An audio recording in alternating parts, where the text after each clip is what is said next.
TV shows, blockbuster movies, and originals. Download the app now.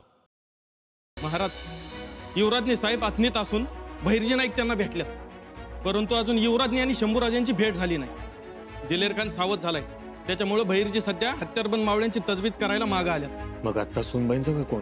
लाडी आणि युवराजनी दोघच आत्मीयत आहेत. महाराज, नको ती भेट. त्यांना म्हणावं या तातडीनं पुन्हा इथे. कोण तुम्ही? दादासाहेबांच्या दालनात काय करताय?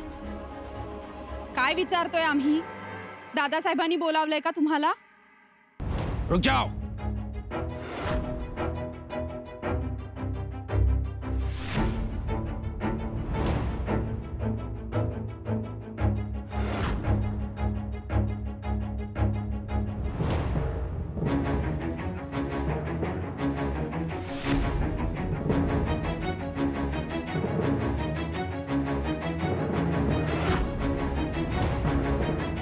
भगवा हाताशी आणि तलवार मनगटाशी आहे, शिवाय आबासाहेब पाठीशी आहेत. मग त्या दिल्लीची काय तमाती? चला रायगडी चला. तो हात उभारून तुमची वाट बघतोय. निघायला उशीर झालाय आणि हा मुल्ला मेख मारून बसलाय. काय करावं? मेहमान कहाँ? मेहमान? हाँ मेहमान, शाही मेहमान कहाँ है? तुम्ही निघा इथून. तुम्हाला न घेता येसू अक्कासाहेब अजून पोचल्या नाहीत. नियोजनाप्रमाणे आतापर्यंत यायला हव्या होत्या.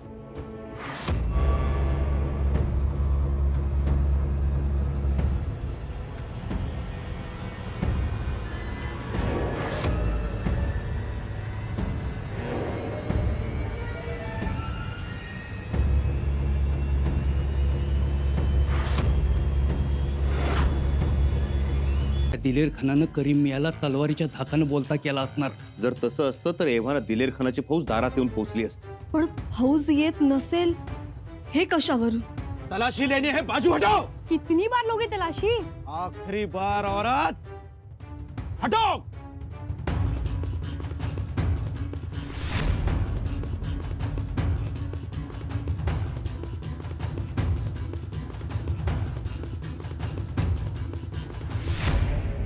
राणी साहेब, आपल्या युवराजनी गड चढत आहेत. सुनबाई आल्या? त्या एकट्या येणार आहेत की जोडीनं? सुनबाई तशा मोकळ्या हाताने यायच्या नाहीत. तेही खरंच. शेवटी सुनबाई शंभूराजांना घेऊन आल्याच. जगदंबे, तुझा महिमा आगाध ग बाई. कोणाला विचारून गेला होता? कोणाला विचारलं नव्हतं. रिवाज विसरला? जी, म्हणजे आबासाहेब. हा कसूर नाही का? या बेजबाबदार वर्तनाचा आम्हाला खुलासा हवाय. स्वराज्याच्या कुलमुखत्यार इतक्या बेपरवाहीनं वागतात. ही बाब आम्हाला सहन होणारी नाही. आलमगीर बादशाह को आपको दक्कन का राजा बनाने के लिए सिफारिश का खत लिखा. खान साहेब, तुम्ही शिफारस केली. तुमचा बादशाह याला मान्यता सुद्धा दे. पण ज्याला स्वराज्याच्या फकिरीत धन्यता वाटते तो या असल्या राजेपदानं हुरळून जाईल. खैर छोड़िए इन बातों को. हमने ये खुशखबरी रायगढ़ तक पहुंचवा दी. काय? खलीफा,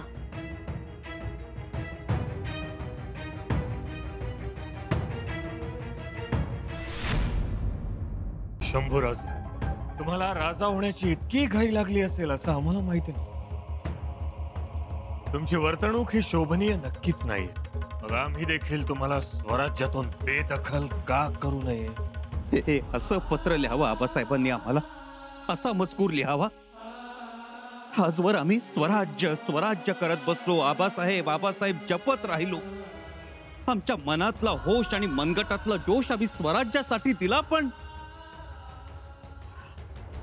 खान साहब, अब आपके अलावा हमारा कोई ठोर ठिकाना नहीं.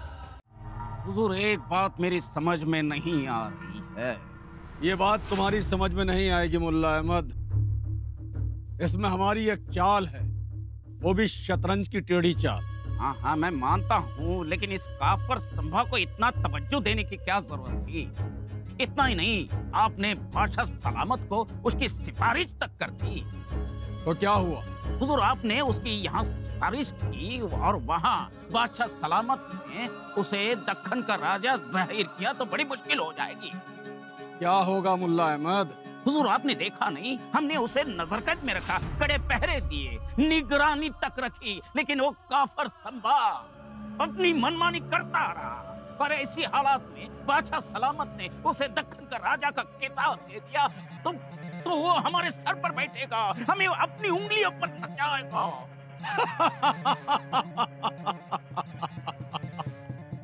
मुल्ला अहमद, हमने अपनी पूरी जिंदगी राजनीति के लिए है। राजनीति, हमने एक पत्थर से 3 पंछी मार गिराए हैं। वो कैसे? वो कैसे? मुल्ला अहमद, बादशाह सलामत ने शंभू राजे को अगर मराठाओं का राजा जाहिर किया तो इसमें फायदा तो हमारा ही है ना। जब राजा जाहिर करेंगे तो शंभू राजे में और शिवाजी राजे में एक दीवार खड़ी हो जाएगी, और जब दीवार खड़ी होगी तो दोनों में गलतफहमियां बढ़ेंगी, और गलतफहमियां बढ़ेंगी तो हमारा रुतबा बढ़ेगा, हमारी अहमियत बढ़ेगी। और फिर शंभू राजे को हम यूं खत्म कर देंगे। बिल्कुल सही फरमाया। अगर हमने ऐसा नहीं किया तो हमें बहुत जल्द दिल्ली वापस बुला लिया जाएगा, और फिर क्या होगा? वहाँ रात दिन बादशाह सलामत के सामने हम हाथ बांधे यूं खड़े रहेंगे, और फिर हो सकता है कि वो उठाकर हमें रेगिस्तान में भेज दे। या अल्लाह, आपने सही फरमाया। इसलिए मुल्ला अहमद, हम शंभू राजे को राजा बनाना चाहते हैं। अब मेरी बात समझ में आ गई। शंभू राजे राजा बन जाएगा, उसकी अहमियत बढ़ जाएगी, उसका रुतबा बढ़ जाएगा, और उधर हे बघा महाराज, औरंगजेबाचं फरमान दिलेर खानाला पाठवलेला, मोठ्या हिकमतीनं त्याची नक्कल काढली मी। मजकूर, आमची खाशी 5000ची कडवी फौज तुझ्या तळावर पोहोचताच तू संभाला जेरबंद करून त्यांच्या ताब्यात दे। ती 5000ची फौज संभाला घेऊन आमच्याकडे दिल्लीला येईल, मग आम्ही त्याच्या हातापायाची नखं काढू, नाहीतर लाल किल्ल्याच्या तळघरात त्याला कोंडून ठेवू। कारवाई तातडीनं कर, आता इंतजार आम्हाला फक्त संभाचा आहे।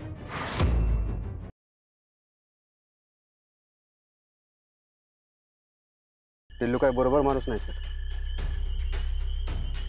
ईशाबरोबर आपल्या पोराचं लग्न तो फक्त स्वतःच्या स्वार्थासाठी लावून देतोय, म्हणजे आपल्या कंपनीकडून ऑर्डर मिळवण्यासाठी। वाटलंच होतं मला, जेणे मी इथे आलो होतो ती जबाबदारी पार पाडायला, ईशाचं लग्न लावून द्यायला। पण आता कळलंय ना की हे लग्न होणं योग्य नाही म्हणून, त्यामुळे आपली जबाबदारी अजूनच वाढली।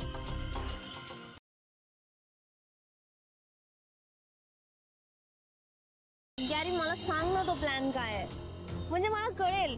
गुरुनाथ सुभेदारांनी असं एक अधिकारपत्र माझ्याकडनं बनवून घेतलं। मिसेस सुभेदारांच्या गैरहजेरीत कंपनीचे सगळे व्यवहार त्यांच्या निर्णयाने होते।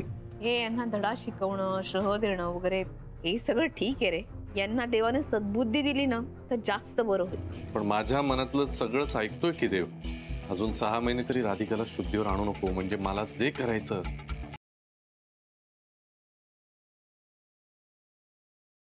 आणि आता मला तुम्ही याच्यावर लिहून द्या की तुम्ही प्रज्ञा परीक्षेला बसणार आणि रोज गणित शिकणार। तुमचा सराव झाला की 10 पर्यंत शाळेत आहे। आज आपल्याला फॉर्म भरायचा। तुझा मॅथ्सचा फॉर्म पण अंजलीनेच भरला ना? हाही भरेल तू, तिला कळवतोस। तुम्ही एक काम करा की तुम्हीच फॉर्म भरून टाका।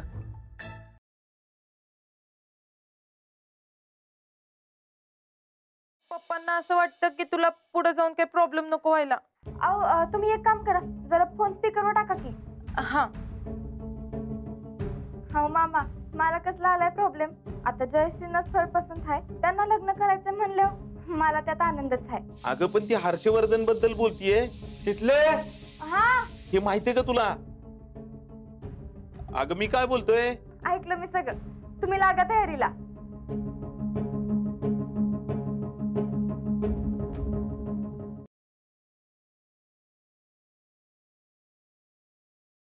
प्लॅनिंग नाही ना केलं विवाह मंडळांचं? नाही, ऍक्च्युली आज गैरसमज आमच्या घरच्याच होता। नाही नाही, गैरसमज नाही येतो, आज खात्री झाली।